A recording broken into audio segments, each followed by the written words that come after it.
আজকে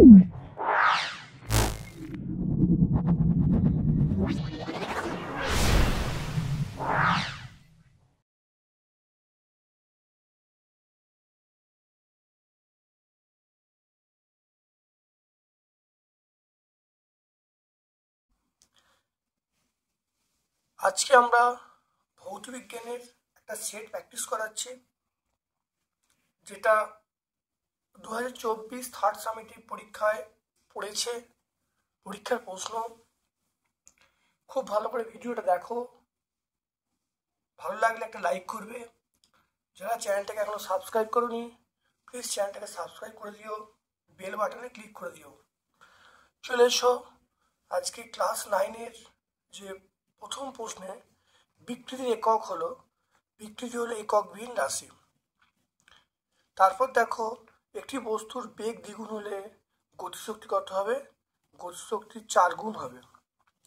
তারপরে কোনো জলাধারে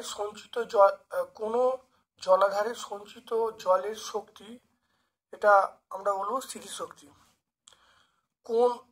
কোন পদার্থের আপেক্ষিক তাপ সর্বাধিক? আপেক্ষিক তাপ সর্বাধিক আমরা বলবো বিশুদ্ধ জল। সুর বর্জিত শব্দ হলো হারমোনিয়ামের শব্দ, বেহালার শব্দ, পটকার শব্দ, গিটারের শব্দ। অবশ্যই পটকার শব্দ। তারপর দেখো, শব্দোত্তর শব্দ শুনতে পায়, এটা আমরা বলবো বাদুড়। দেখে নাও, C14C6 এর মধ্যে ধনাত্মক আর ঋণাত্মক কণা, ধনাত্মক মানে প্রোটন সংখ্যা 6 হবে। তাহলে যে দ্রবণে আরো দ্রাবক দ্রবীভূত হতে পারে সেটি আমরা কি বলবো? অসম্পৃক্ত দ্রবণ। একটি আম্লিক লবণ বলবো সোডিয়াম বাইকার্বনেট, আম্লিক লবণ।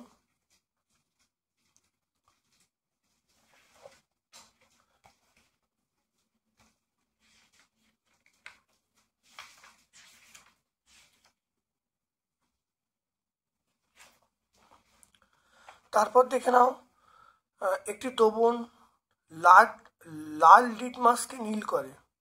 একটি দ্রবণ লাল লিটমাসকে নীল করে, এটা ক্ষার হবে।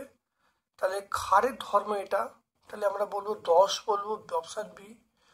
জলের অস্থায়ী ক্ষারতা সৃষ্টিকারী লবণ ক্যালসিয়াম বাইকার্বনেট, মানে বিভিন্ন বাইকার্বনেটগুলো হবে।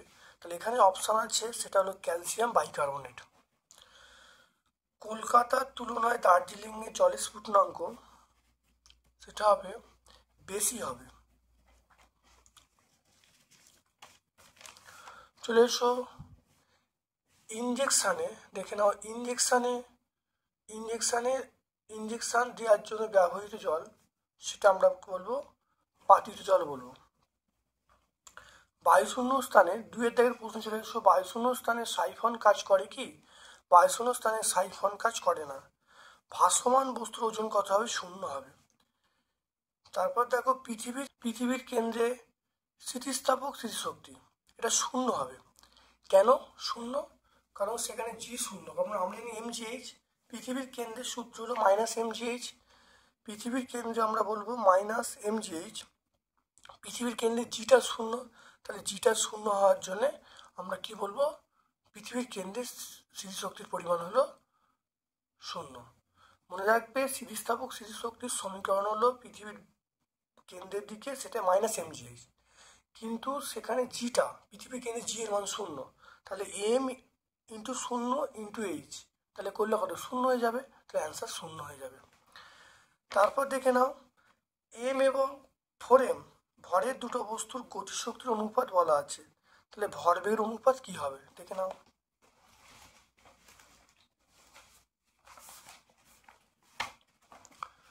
এটা দেখে নাও। তাহলে এখানে দেখে নাও, তাহলে p1 সমান √m1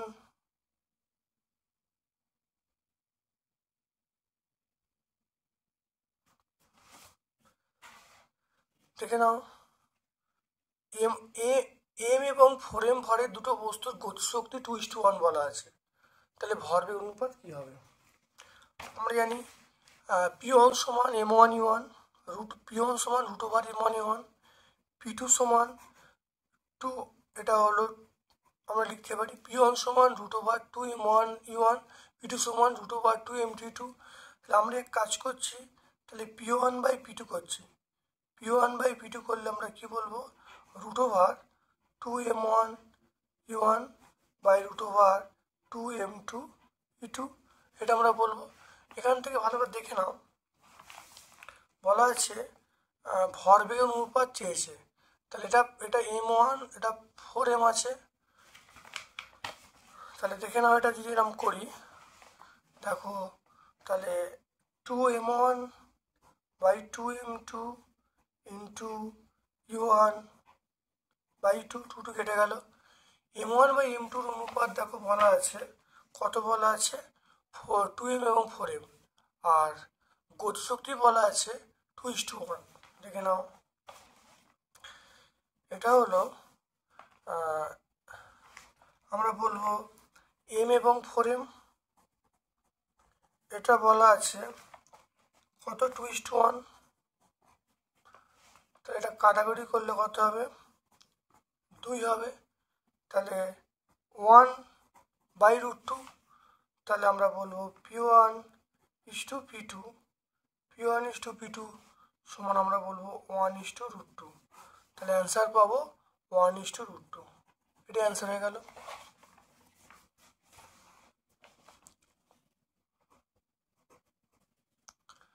তারপর দেখো এসআই পদ্ধতিতে আপেক্ষিক তাপের একক, এটা আমরা বলবো joule, KG inverse, kelvin inverse. তারপর শূন্যস্থান, দেখো শূন্যস্থান পূরণ করতে হলে ড্যাশের বহিঃপ্রকাশ হলো তাপমাত্রা, এটা আমরা বলবো তাপ।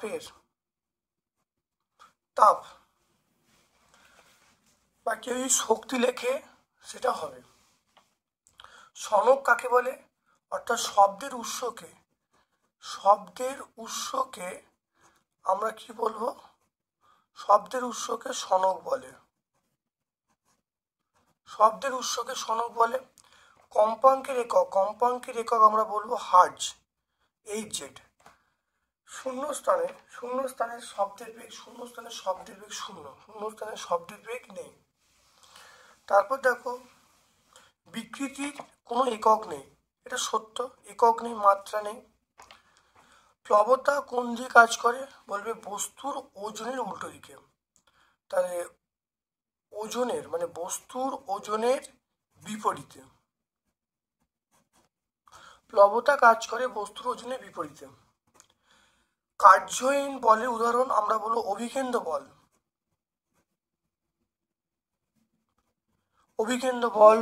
অভিকর্ষ বল, এটা আমরা বলবো অভিকেন্দ্র বল, অভিকর্ষ বল, এগুলো বলবো। স্মৃতিশক্তি ঋণাত্মক হতে পারে কি, হ্যাঁ স্মৃতিশক্তি ঋণাত্মক হতে পারে। যখন পৃথিবীর অভ্যন্তরে যাওয়া হয় তখন স্মৃতিশক্তি ঋণাত্মক হয়। তাহলে বলবে হ্যাঁ স্মৃতিশক্তি ঋণাত্মক হতে পারে, পৃথিবীর অভ্যন্তরে গেলে স্মৃতিশক্তি ঋণাত্মক হয়। একটি নিউট্রনবিহীন পরমাণুর নাম আমরা বলবো সাধারণ হাইড্রোজেন, 1H1। তাহলে 1H1 আমরা বলবো একটা নিউট্রনবিহীন পরমাণুর নাম। তারপরে দেখো এর নিউটন সংখ্যাটা, নিউটন সংখ্যাটা বিয়োগ করে দাও, 20 থেকে 10 বিয়োগ করলে তাহলে কত হবে, 20 - 10 করলে কত হবে, 10টা। পরমাণুর নিউক্লিয়াসে দেখো, পরমাণুর নিউক্লিয়াসে আধান কিরূপ, পরমাণু নিউক্লিয়াস আধান হলো ধনাত্মক, নিউক্লিয়াস আধান কি প্লাস বা ধনাত্মক। আচ্ছা, পদার্থের রাসায়নিক ধর্মের জন্য দায়ী কণার নাম আমরা কিন্তু ইলেকট্রন, আমরা কিন্তু প্রোটন কণা বলবো, আমরা বলবো প্রোটন কণা। তারপর দেখো এনটিপিতে 22.4 লিটার কোনো গ্যাসের অণু বর্তমান, সেটা হলো অ্যাভোগাড্রো সংখ্যা 6.022 × 10⁻23। তাহলে কত হবে, 6.022 × 10⁻23। এক মোল O2 অণুর সংখ্যা কত, এক মোল O2 মানে এটা বলবো একই হবে 6.022 × 10⁻23। তাপমাত্রার একক নেই, একক যদি বলি একক নেই, এক বলতে পারি, বা m⁴, l⁴, t⁴, এরকমও বলতে পারি। সোডিয়াম হাইড্রোক্সাইড দ্রবণে ফেনলাফথলিন কি হবে, গোলাপি। সোডিয়াম হাইড্রোক্সাইড দ্রবণে 1 ফোঁটা ফেনল্যাপথলিন যোগ করলে দ্রবণের বর্ণ গোলাপি হবে।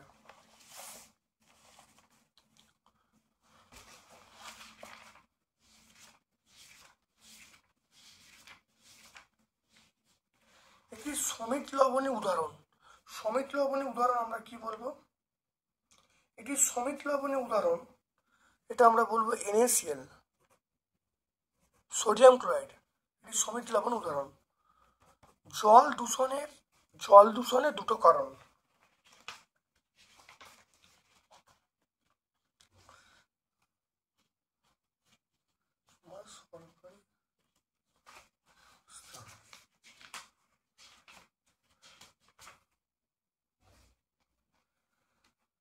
তাহলে জল দূষণের দুটো কারণ, এটা তোমরা টেক্সট বইয়ে 125 থেকে 126 পেজে পেয়ে যাবে। এখানে দুটো কারণ দেখে নাও। সেটা দেখো, কীটনাশক দ্বারা জল দূষণ হয়, এই পয়েন্টটা বলবে। আর একটা হলো রাসায়নিক সার দ্বারা জল দূষণ হয়। ঠিক আছে, দুটো পয়েন্ট তোমরা উল্লেখ করে দেবে। ব্ল্যাক ফুট ডিজিজ এটা কি কারণে হয়? এটা আর্সেনিক দূষণের জন্য হয়। ঊর্ধ্বপাতন কাকে বলে? দেখে নাও ভালো করে। অর্থাৎ যে প্রক্রিয়ায় কোনো কঠিন পদার্থকে তাপ দিলে সরাসরি বাষ্পে পরিণত হয় এবং উৎপন্ন বাষ্পকে ঠান্ডা করলে পুনরায় কঠিনে পরিণত হয়, তাকে ঊর্ধ্বপাতন বলে। ঠিক আছে, তাহলে ঊর্ধ্বপাতনের সংজ্ঞা পেয়ে গেলে। সহায়িকা 312-তে। তারপর দেখো, ভিন্ন স্ফুটনাঙ্ক দুটি তরলের মিশ্রণকে পরস্পর পৃথক করা হয় কোন পদ্ধতির সাহায্যে? ভিন্ন স্ফুটনাঙ্ক।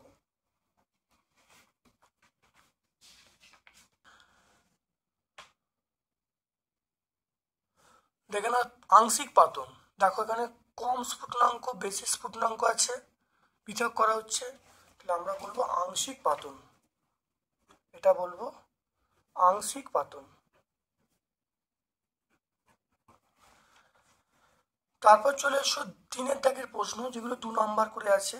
দেখো, দাব্যতা কাকে বলে? অনেকবার হয়েছে, বহুবার হয়েছে। দাব্যতা কাকে বলে? তবু একবার দেখে নাও।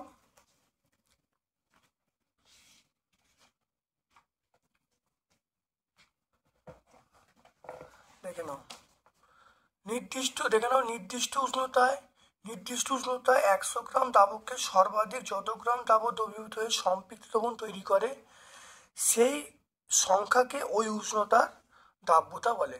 দেখে নাও, দাব্যতা কাকে বলে? পরিষ্কার লেখা আছে পেজ নাম্বার 90-এ, আমরা পেয়ে যাব। তাহলে তারপর দেখো, সব ক্ষারই ক্ষারক, কিন্তু সব ক্ষারক ক্ষার নয়, উক্তিটি ব্যাখ্যা করতে বলছে।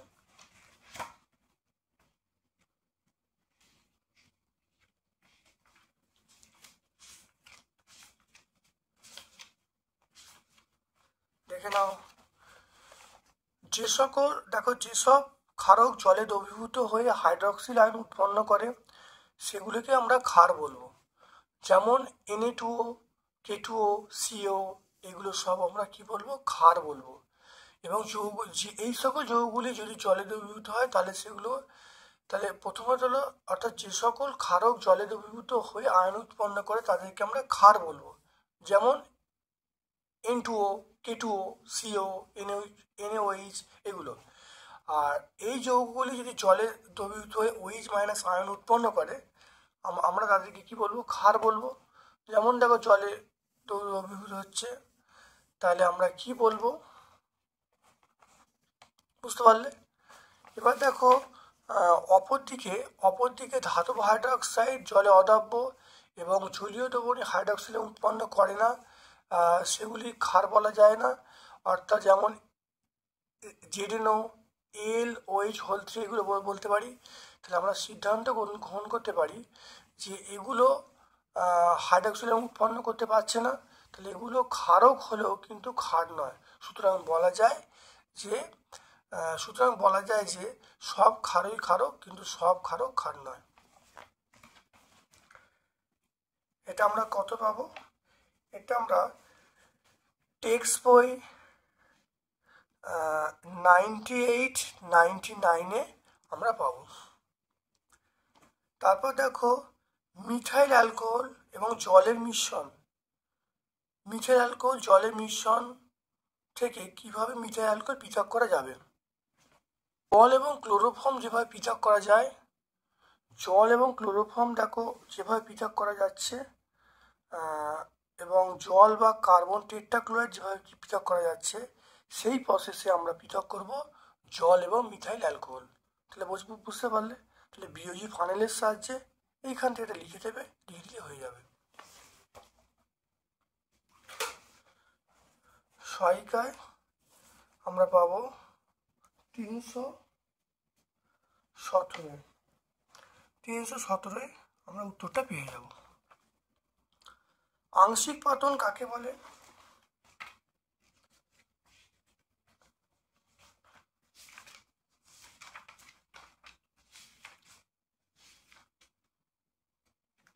আংশিক পাতন কাকে বলে?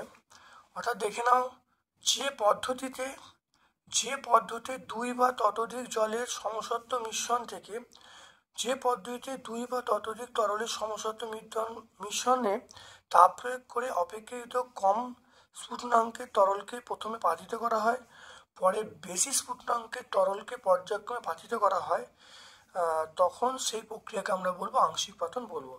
এটা পেজ নাম্বার 155। তাহলে কতই পাবো? এটা হলো 115 পেজ নাম্বার 115 পাবো। তারপর দেখো বিওডি। বিওডি কি? বিওডি বলতে বায়োলজিক্যাল অক্সিজেন ডিমান্ড, মানে অক্সিজেনের প্রয়োজন পড়ে এই প্রক্রিয়ার মাধ্যমে। তারপরে দেখে নাও, বি মানে বায়োলজিক্যাল, ও মানে অক্সিজেন, ডি মানে ডিমান্ড।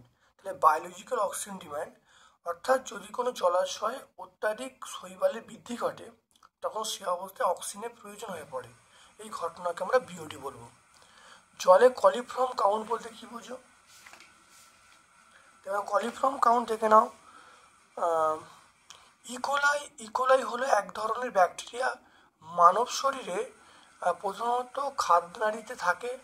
বেশিরভাগ ইকোলাই ক্ষতিকারক না হলেও এদের মধ্যে কয়েকটি স্টেইন পেটের সমসৃষ্টি করে। 100 ml জলের নমুনায় ব্যাকটেরিয়া যতগুলি কলোনি থাকে তাদেরকে আমরা কলিফর্ম কাউন্ট বলবো। বিশুদ্ধ জলে কলিফর্ম কাউন্টের মান 0 হওয়া উচিত। এটা আমরা পেজ নাম্বার 121-এ পাবো। দেখো সোডিয়ামের ইলেকট্রন বিন্যাস কত? দেখো সোডিয়াম থেকে 11, তাহলে সোডিয়াম 11 ইলেকট্রন বিন্যাস তাহলে কত হবে? 281। দেখতে পাচ্ছ, সোডিয়াম ইলেকট্রন বিন্যাস হবে 281।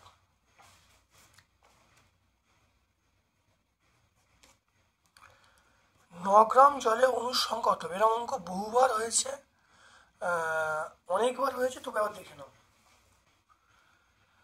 তাই H2 এর আণবিক ভর কত? 18 গ্রাম। তাহলে 18 গ্রাম জলে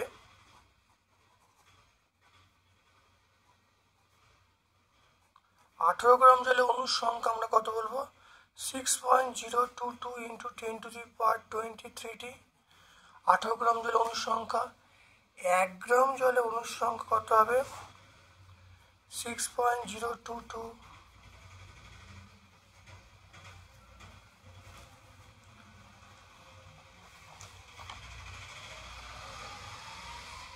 দেখে নাও 18 গ্রাম জলে, অণুর সংখ্যা 6.022 × 23। একে বার করলাম, 1কে বার করতে 18 দিয়ে ভাগ হবে। তারপর দেখো 9 গ্রাম জলে অণুর সংখ্যা কত হবে? 6.022 × 10⁻23 × 9/18। এটা টি হয়ে যাবে। তাহলে এটা কাটাকুটি করলে কত? 2 হয়ে যাবে। তাহলে করলে এটা ভাগ করলে 3.011 × 10⁻23t। তাহলে অঙ্কটা হয়ে গেল। দেখে নাও ভালো করে।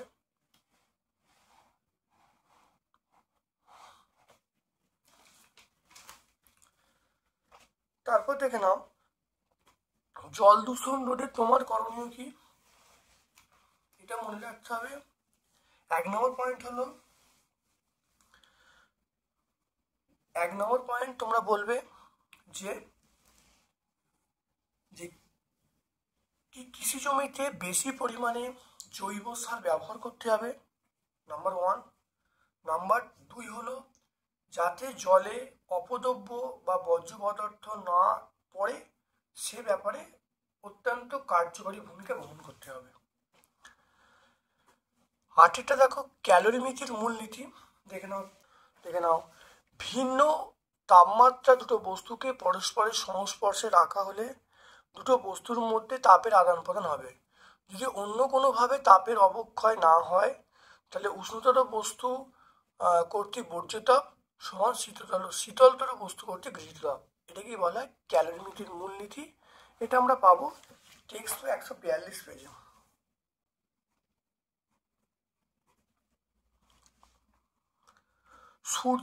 সূর্যের ভেতর প্রচণ্ড বিস্ফোরণ হলে আওয়াজ শুনতে পাওয়া যায় না কেন? কারণ শূন্যস্থানের মধ্য দিয়ে শব্দ বিস্তার লাভ করতে পারে না। তাহলে সূর্যের ভেতরে আওয়াজ হলে শুনতে পাই না, কারণ মনে রাখবে শূন্যস্থানের মধ্য দিয়ে শব্দ বিস্তার লাভ করতে পারে না, সেজন্যই শুনতে পাই না। এটা তোমরা পাবে। সেজন্য দেখো সূর্য বা চাঁদের বিস্ফোরণ হলে আমরা শুনতে পাই না। তো এই জায়গাটা উত্তরটা বলে দেবে, পেজ নম্বর 156।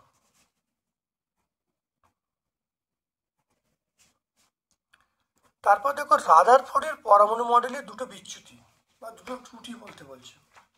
এক নম্বর হলো যে ম্যাক্সওয়েল, এটা 1 নম্বর 2 নম্বর পয়েন্ট তোমরা পড়ে নেবে, আমি দেখো বলে দিচ্ছি। অর্থাৎ ম্যাক্সওয়েলের তথ্য অনুসারে মানে ধনাত্মক আধানযুক্ত নিউক্লিয়াস কেন্দ্র করে ইলেকট্রনগুলো বৃত্তাকার পথে ঘুরছে। ইলেকট্রন বৃত্তাকার পথে ঘোরা মানে ক্রমাগত শক্তি ত্যাগ করবে। তাহলে শক্তি ত্যাগ করে ইলেকট্রনগুলো নিউক্লিয়াসে পড়ার কথা। নিউক্লিয়াসে পড়লে তাহলে পরমাণু অস্তিত্ব থাকার কথা নয়। তাহলে পরমাণু অস্তিত্ব নিয়ে প্রশ্ন পড়ে যাচ্ছে, তাহলে পরমাণু স্থায়িত্ব নেই। আর 1 নম্বর পয়েন্ট। নাম্বার 2 হলো বাস্তবে আমরা কিন্তু রেখা বর্ণালী পাই, কিন্তু নিরবিচ্ছিন্ন বর্ণালী পাওয়ার কথা ছিল। তাহলে এই দুটো পয়েন্ট তোমরা বলে দেবে, বললেই কিন্তু উত্তর হয়ে যাবে।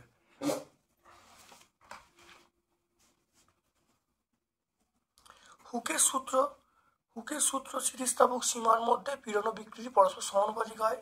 স্থিতিস্থাপক অধ্যায়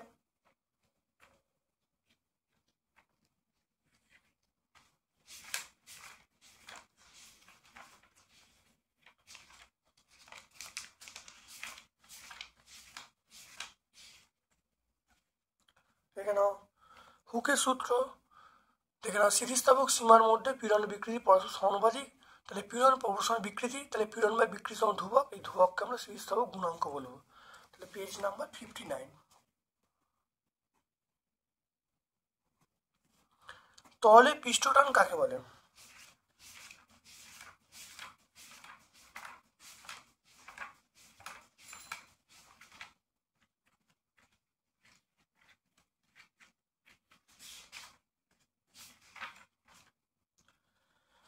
দেখে নাও পৃষ্ঠটান, দেখে নাও কোনো তরলের মুক্ত পৃষ্ঠে একটি রেখা কল্পনা করা হলে রেখার সঙ্গে লম্বভাবে তরল পৃষ্ঠের স্পর্শক বরাবর রেখার প্রতি একক দৈর্ঘ্যে যে বল কাজ করে তাকে পৃষ্ঠটান বলবো।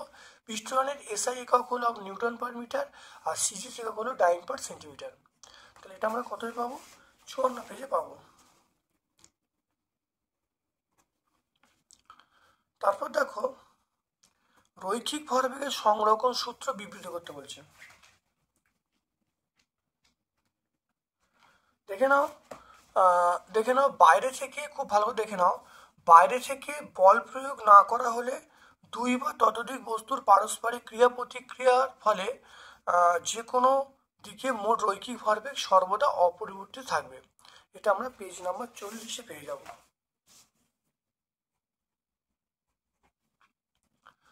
তারপর দেখে নাও 13টা 20 সেন্টিগ্রেড তাপমাত্রায় কিয়নোত্রী তাপমাত্রা 30 বলতে কি বোঝো? এখানে দেখো 85 সেন্টিগ্রেড তাপমাত্রায় কিয়নোত্রী তাপমাত্রা 85 বলা আছে, আমাদের টেক্সট বই বলা আছে। তাহলে আগে এটা বুঝে নাও যে 50 সেন্টিগ্রেড তাপমাত্রায় কিয়নোত্রী তাপমাত্রা 50 সেন্টিগ্রেড তাপমাত্রায় কিয়নোত্রী তাপমাত্রা 85। অর্থ হলো 50 ডিগ্রি সেন্টিগ্রেড তাপমাত্রায় 100 গ্রাম জলে 100 গ্রাম জলে 85 গ্রাম Kₓ দ্রবীভূত হয়ে সম্পৃক্ত লবণ গঠন করে। তাহলে এখানে তাপমাত্রা তোমরা কত বলবে? এখানে 50 বলা আছে, তোমরা 20 বলবে, আর এখানে 85 বলা আছে, তো 50 বলবে। মানে লেখাটা সব একই হবে। তাপমাত্রা তোমরা কত বলবে? তাপমাত্রা 20 সেন্টিগ্রেড বলবে, আর এখানে 85 জায়গায় 50 বলবে, বললে উত্তর হয়ে যাবে।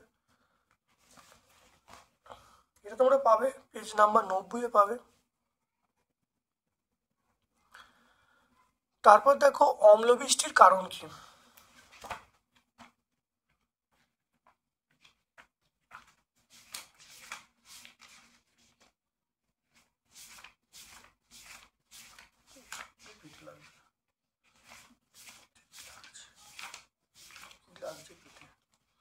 দেখো অম্লবৃষ্টির কারণ মনে রাখবে, বাতাসের মধ্যে SO2, CO2, NO2 এইগুলো বৃদ্ধি পাওয়ার ফলে কিন্তু অম্লবৃষ্টি হয়।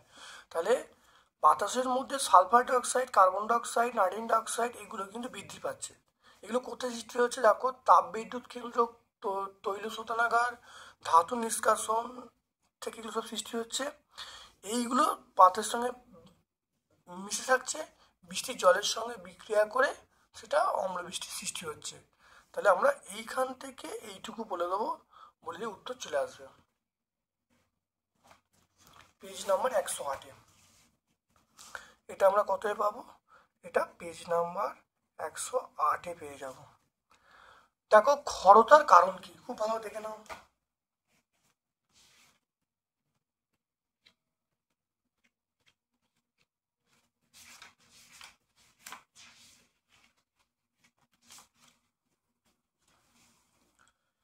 দেখে নাও জলে ক্ষরতার কারণ কি? মূলত ক্যালসিয়াম, ম্যাগনেসিয়াম আয়নের ক্লোরাইড, সালফেট, বাইসালফেট দ্রবীভূত হয়ে জল ক্ষর হয়। তাহলে এটা আমরা কত পাবো? 123 পেজে পাবো।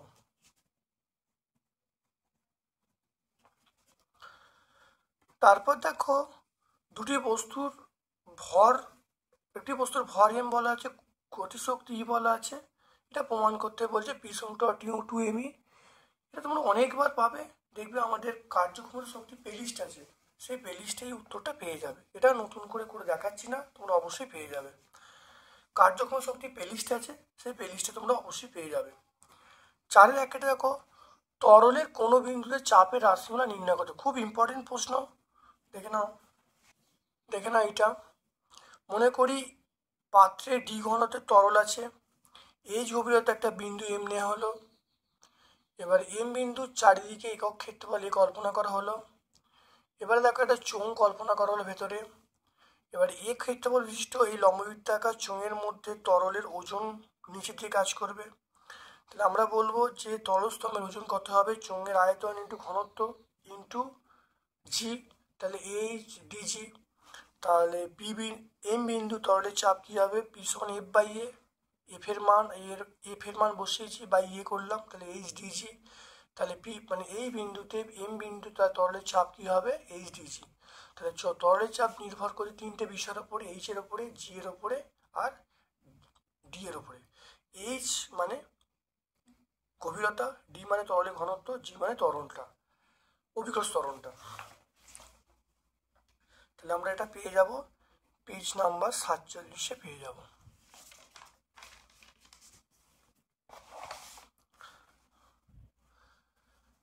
দেখে নাও পরমাণুর K কক্ষে ইলেকট্রন কটা? 2টো। L কক্ষে 8টা, M কক্ষে 7টা।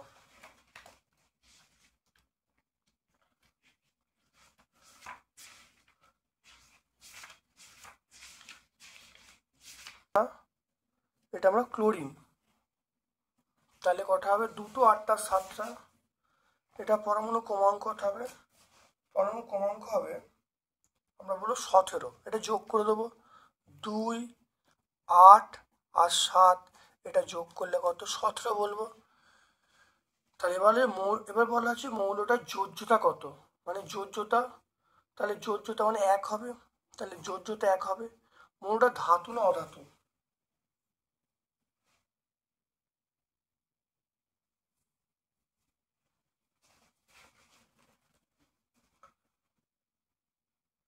তাহলে এগুলো আমরা কি বলবো? এটা অধাতু হবে, অধাতু। তাহলে প্রথম প্রশ্নের উত্তর 17, তারপরেরটা হলো যোজ্য ত্যাগ, তারপরটা অধাতু। তারপর দেখো দাব্যতা উষ্ণতার উপরে কীভাবে নির্ভর করে দেখে নাও। গ্লোবাল লবণ, খাদ্য লবণ, পটাশিয়াম নাইট্রেট দেখে নাও।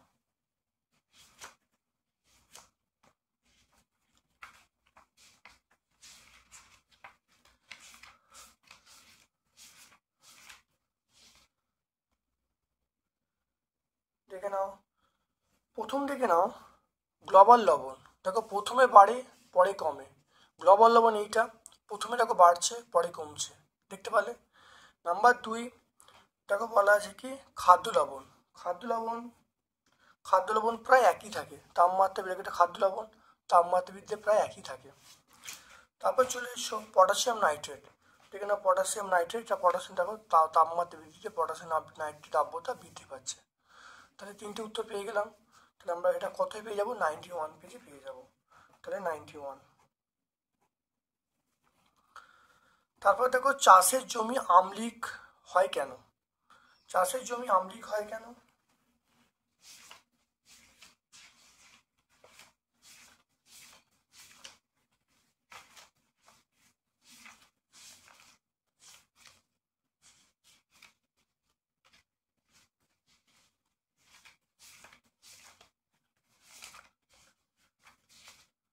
প্রচুর পেটে গ্যাস মানে চিন্তা।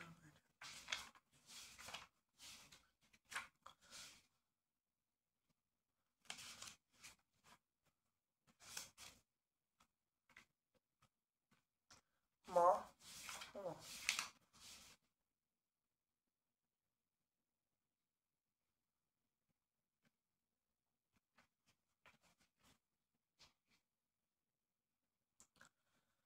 দেখে নাও, চাষের জমি আম্লিক হয় কেন?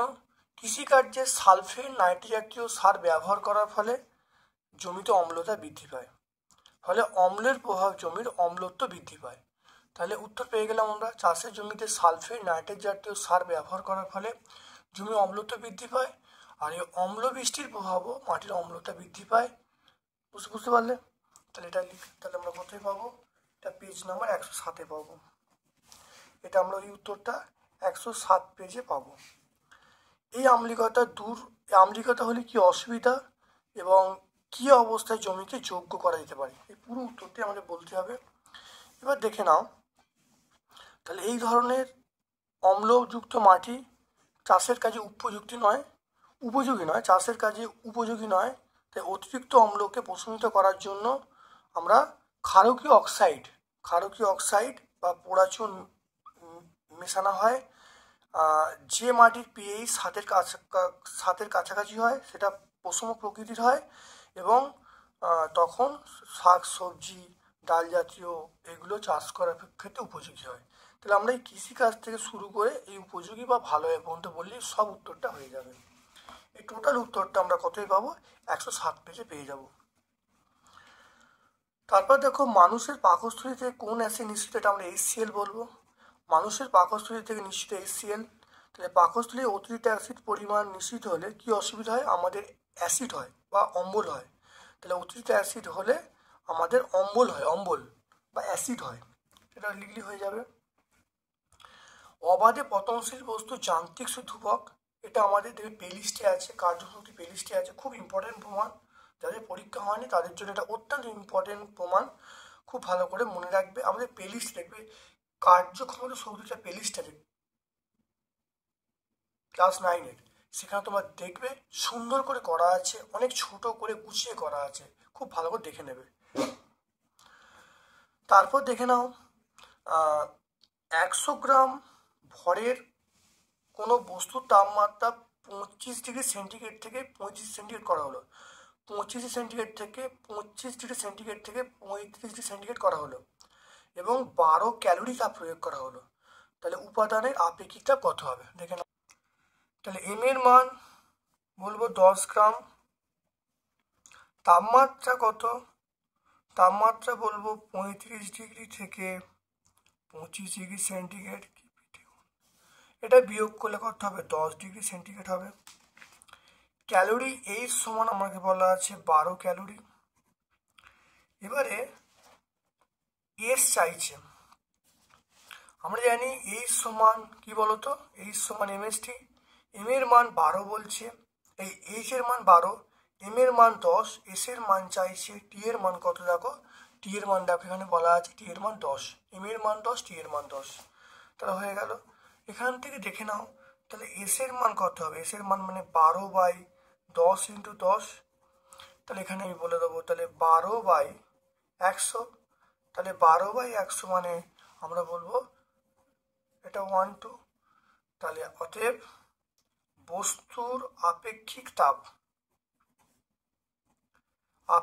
তাপ এটা আমরা কত বলবো, 0.12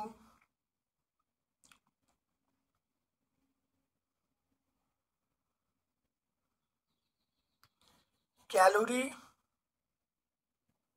g/-1 ডিগ্রি সেন্টিগ্রেড টু -1। তাহলে অ্যান্সার হয়ে গেল। তাহলে 0.12 calorie g/-1 degree centigrade two -1। তারপর দেখো ভি সমান এল ল্যামডা সমীকরণটাকে প্রতিষ্ঠা করতে বলছে।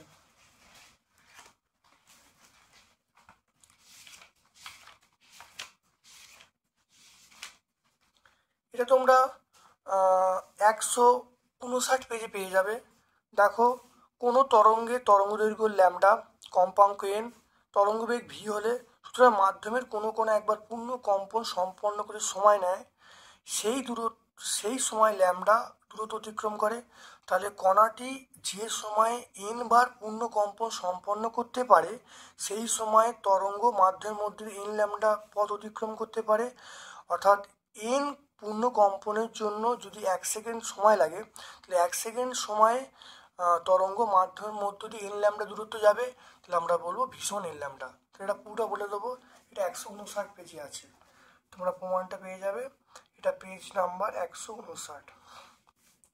তারপর দেখো একটা অঙ্ক আছে, দেখে নাও ভালো করে। একটি সুরশলাকার কম্পাঙ্ক দেওয়া আছে 512 হার্জ। তারপরে দেখো 550 মিটার দূরত্ব যায়। সুরশলাকা কতগুলো পূর্ণ কম্পন সম্পন্ন করবে, আর এখানে বেগ বলা আছে, বায়ুর মাধ্যমে বেগটা বলা আছে। ঠিক আছে, ভালো করে কি করে হচ্ছে এটা আমরা 8এরটা। তারপরে ভি দেওয়া আছে 320 মিটার/সেকেন্ড। তাহলে আমরা জানি ভি সমান এন ল্যামডা, তাই ল্যামডা সমান আমরা বলবো v/n। তাহলে ভি এর মান কত, ভি এর মান আমরা 320 পাবো। আর এন মানে আমরা বলবো 512। তাহলে এন মানে আমরা বলবো 512, এটা মিটার আছে। এবার দেখো আমাকে বলেছে 550 মিটার দূরত্ব গেলে কতগুলো পূর্ণ কম্পন সম্পন্ন হবে। তাহলে পূর্ণ কম্পনের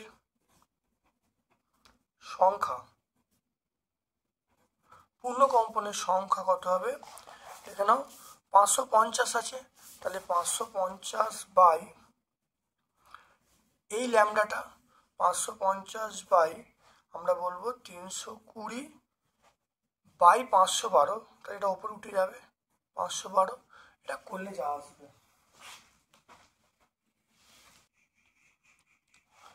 এটা করলে ডাইরেক্ট আসবে কত, এটা 32 আসবে।